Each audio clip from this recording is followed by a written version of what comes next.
This video is an open letter to the world. Enough. We have had enough. We as Africans are sick and tired of being belittled and overlooked for somebody else's humanitarian agenda. So allow me to make this abundantly clear.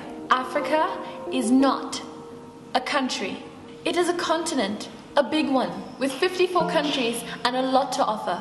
We could fit North America, China, and Europe in our borders and still have space. We are one of the biggest continents on the planet, and yet conveniently overlooked. When you ask me questions about Ebola, you should know that I've never even been to West Africa. I am 4,000 kilometers away, and whilst I know enough to differentiate the countries and some of the general customs, I cannot even begin to tell you what it's like there. When I tell you that I live in Rwanda, and you ask me, isn't that dangerous? I'm genuinely appalled by you who claim to be knowledgeable and up to date with global affairs, but you don't know that the genocide ended 20 years ago. When I told some people that I am Zimbabwean and South African, but I live in Rwanda and I've moved around to several countries in Africa, I was asked whether I was a refugee, because I couldn't possibly have the wealth or reason to travel around my beautiful continent without the threat of death. I refuse to stand any longer and let people tell me about the country Africa where I'm from, where we are too poor to function, our government singular is corrupt, and we have no idea what we're doing. I refuse to be belittled and treated like a second-class citizen. I refuse to be made into a novelty when I achieve something great. You know, you all think that the way that you put Lupita Nyong'o on a pedestal and nearly worshipped her is amazing. Like it's the highest honor or accomplishment for an African. Don't get me wrong, we are very proud of her because when one of us achieves something great, we celebrate as communities. But if you think that you've painted Africa in a positive light through her, you've actually done the opposite. When you make someone an idol like that, it says to us that you are so surprised that an African could achieve something that great, like no one has ever done it before. Our continent is full of amazing and inspiring Africans who are making a difference in their communities. So it's not a surprise to us when one of us succeeds exceptionally. It seems like you think that is all we have to give, and that couldn't be farther from the truth. We really have gotten the raw deal throughout history.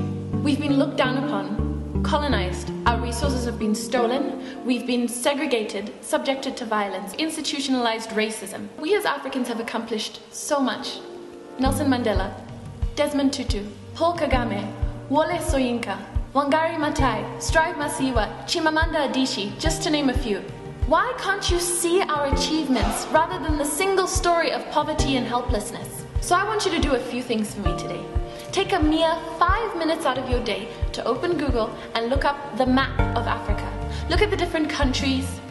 Learn a little bit about them and the great things that we have achieved. Never address Africa like it's a country again. Next time you refer to a place in Africa, be specific. Don't ask if we speak African. Don't confuse it with Afrikaans, which is a Cape Dutch language mostly spoken in Southern Africa. Don't ask if we know each other just because we're from the same continent. Do not ever assume that we are poor or refugees. Don't ask if we live in huts. Don't ask if we live amongst wild animals. And remember that we as Africans were performing successful C-sections and brain surgeries thousands of years before European doctors took it upon themselves to wash their hands before surgery so that their patients would stop dying. We have been asking for years to be respected, to little avail. But today I put my foot down and I am calling you out. To quote Kapuscinski, the continent is too large to describe. It is a veritable ocean, a separate planet, a varied, immensely rich cosmos. Only with the greatest of simplification can we say Africa. And so I say to you, the rest of the world, that it is time to pay attention to us. We are very quickly overtaking you and we refuse to be overlooked any longer.